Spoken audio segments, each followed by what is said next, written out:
محرم الحرام کی گو کہ اسلامی مہینے کا پہلا سال ہے، لیکن مومنوں کے دلوں میں غم کو بھر دیتا ہے۔ اس چند دنوں میں کہ جو ہمیں خداوند متعال توفیق فرمائے اور توفیق عطا کرتا بھی ہے ہر سال، ہمیں ہر سال اپنے آپ کو یہ دیکھنا چاہیے کہ ہم ان چند دنوں میں کیا چیز حاصل کرنے آتے ہیں اور کیا حاصل کر کے یہاں سے اٹھ کے جاتے ہیں۔ ماہ محرم الحرام میں خدا ہمیں یہ توفیق دیتا ہے کہ ہم اپنی محنت کے بغیر کسی ایک ایسے مقام پہ پہنچ جائیں کہ جہاں پر اللہ کے ولی پہنچے ہوئے ہوتے ہیں۔ ہماری محنت نہیں ہے، یہ نہیں کہ خدا نخواستہ آپ خلوص سے یا محبت سے نہیں آتے، آپ اپنی محنت جو آپ کے اندر اللہ نے توفیق دی ہے، لیکن یہ ساری محنت سید الشہداء علیہ السلام کی ہے۔ یہ ساری محنت جو ہے وہ امام حسین علیہ السلام کی ہے کہ جو امام نے 61 ہجری میں کربلا میں قربانی دی ہے، اس قربانی کے یہ اثرات ہیں کہ آپ اور میں بھی اس دسترخوان سے کچھ لے کے چلے جاتے ہیں۔ اس لیے کوشش کریں اور کوشش کرنی بھی چاہیے کہ یہ مجلسیں ہمارے وجود میں تبدیلی کا باعث بنے۔ ہم یہاں سے جب اٹھ کے جائیں تو ہماری عمل، ہمارا کردار وہ نہ ہو کہ جس سے معاشرے میں کوئی ہم پر انگلی اٹھائے۔ خاص طور پہ ہماری جو ذمہ داری ہے اس ماہ محرم میں، وہ ہمارے وقت کے امام کی نوکری ہے کہ ہم اپنے وقت کے امام تک پہنچیں۔ ہم جو ہر سال تکرار کرتے ہیں کربلا کو، ہر سال واقعات کو تکرار کرتے ہیں، کہ انشاءاللہ اس سال خدا ہمیں توفیق دے کہ ہم جو ہے وہ مانوی اور قلب کی گفتگو کو جو ہے وہ آپ کے درمیان میں پیش کریں، تاکہ ہم اپنے آپ کو اپنے وقت کے امام کے قریب کر سکیں۔ کربلا میں کیا تھا؟ کربلا میں دو بلاک ہیں، ایک حق ہے اور ایک باطل ہے۔ وہ حق اور باطل کا ٹکراؤ جو ہے وہ کربلا میں ہے۔ اب جو باطل ہے اس کی بھی اپنی ایٹریبیوٹس ہیں، اس کی بھی اپنے اندر جو اللہ نے اب ظاہری انسان کے اندر رذائل لکھے ہیں یا آفات لکھے ہیں، یا وہ چیزیں کہ جو انسان کو حق کی طرف جانے سے روکتی ہیں، وہ ایک حصے میں پائی جاتی ہیں۔ ایک حصہ وہ ہے کہ جس میں قدریں پائی جاتی ہیں، جس کے اندر ویلیوز پائی جاتی ہیں، یعنی ایسی ویلیوز ہے کہ دشمن پیاسا بھی ہے اور دشمن ہے لیکن امام حسین اسے پانی پلا رہے ہیں۔ تو یہ ویلیوز کربلا جو ہے وہ ایک حصہ ویلیوز کو دکھا رہا ہے، اور یہ ہیومن ویلیوز ہیں۔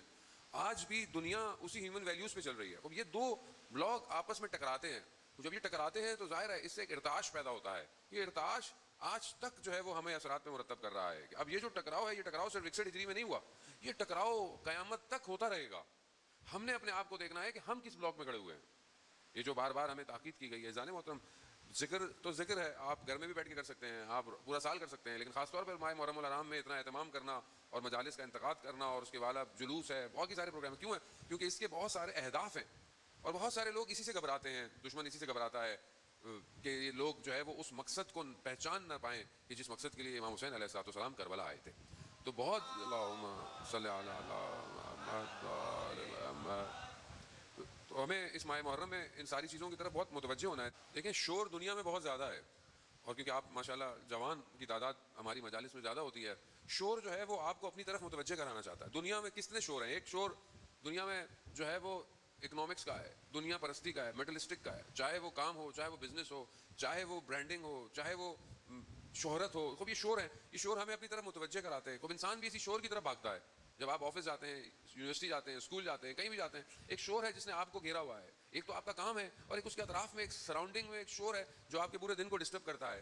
اسی طرح ایک دین اور ادیان کا شور ہے۔ دنیا میں دین کا بازار گرم ہے، کوئی کہتا ہے یہ صحیح ہے، وہ کہتا ہے میں صحیح ہوں، وہ کہتا ہے ہم حق پر ہیں، وہ کہتا ہے یہ کافر ہے۔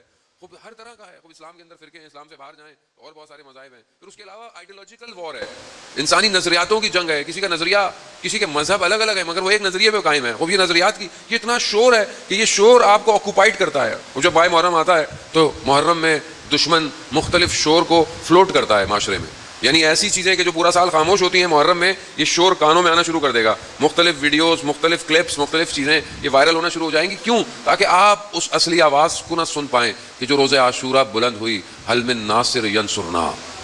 اس ایک آواز کو خاموش تو نہیں کر سکتے، اس آواز کو کوئی خاموش نہیں کر پایا اور نہ کوئی کر سکتا ہے، کیونکہ وہ آواز کسی عام آدمی کی نہیں، حسین ابن علی کی آواز ہے، اور وہ آواز امام وقت کی آواز ہے۔ آج بھی امام وقت، ہمارے وقت کا امام بھی یہی کہہ رہا ہے، کوئی میری مدد کرنے والا؟ وہ بھی آواز گونج رہی ہے۔ لیکن ہم جیسے جو لوگ امام کے سامنے تھے، ان کو یہ آواز کیوں نہیں آئی؟ مگر کیا ان کے کان نہیں تھے؟ نہیں تھے، شور تھا، شور تھا دنیا کا۔ عمر ابن سعد کتنی دفعہ امام نے اس سے گفتگو کی ہے، کتنی دفعہ امام نے اسے آفر کی، امام نے اسے کہا کہ تمہیں گھر چاہیے، تمہیں دولت چاہیے، ہم دیں گے تمہیں، مگر اسے آواز نہیں آ رہی تھی۔ کیا آواز آ رہی تھی؟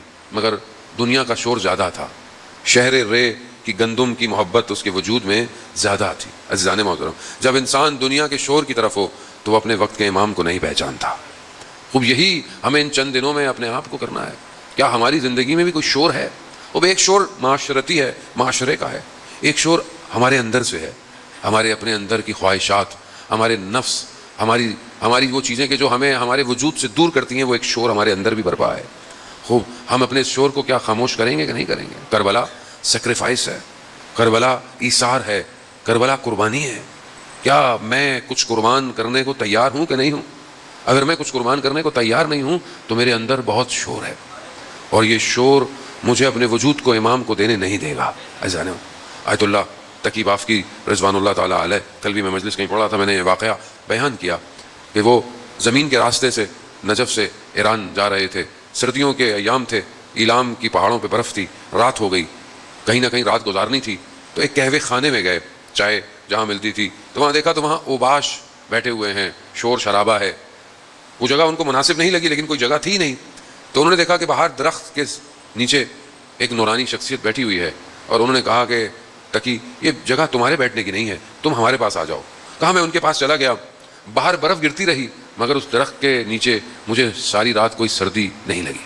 رات گزاری، صبح فجر کا وقت آیا، ان کے پیچھے میں نے نماز پڑھی، جب روشنی پھوٹی تو پھر انہوں نے کہا کہ سفر شروع کرتے ہیں۔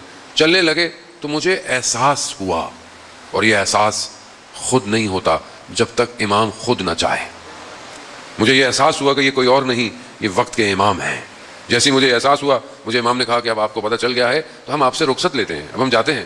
تو شدت عشق، شدت ملاقات، محبت، وہ ہمارے اندر ہونی چاہیے۔ عزیزان محترم، ہمارا 24 گھنٹے گزر جاتے ہیں، ہمارے وجود سے ایک دفعہ بھی نہیں نکلتا یا صاحب الزمان، نہیں نکلتا۔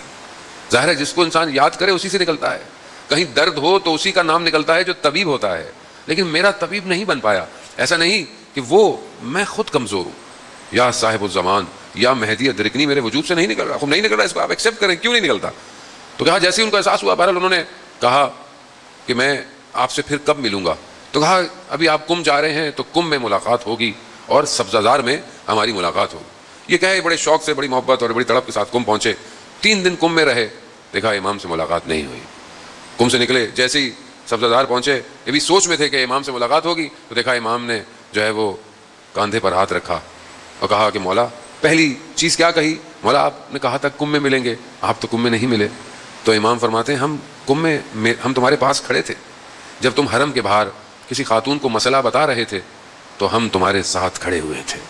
عزیزان محترم، ہمیں نہیں پتا، ہم کبھی سڑک میں کبھی بازار میں، ہماری نگاہیں کہاں ہیں، ہمیں کیا پتا اس وقت ہمارے برابر میں ہمارا امام کھڑا ہوا ہو۔ خوب یہ بہت ضروری ہے، یہ آپ کو محسوس کرنا ہے، امام زندہ ہے، امام غیبت کے پردے میں ہے، لیکن امام زندہ تو ہے۔ اب کیا میں اپنے امام کے قریب جا رہا ہوں کہ نہیں جا رہا؟ کربلا یہی ہے۔ کربلا کیا ہے؟ کچھ لوگ اپنے امام تک پہنچ گئے، انہی کی گفتگو ہم کرتے ہیں کہ جو لوگ امام تک پہنچے وہ کون لوگ تھے، کیسے لوگ تھے، ان کے اندر ایسا کیا تھا کہ جو اپنے امام کو پہنچے۔